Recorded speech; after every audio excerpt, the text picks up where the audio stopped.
Hãy subscribe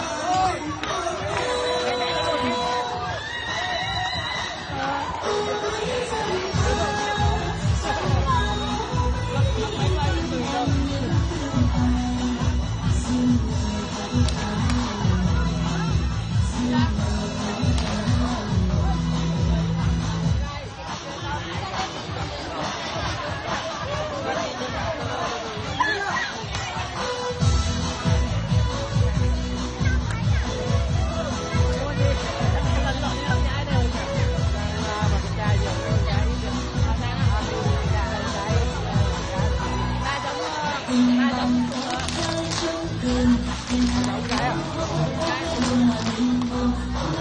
để không bỏ lỡ những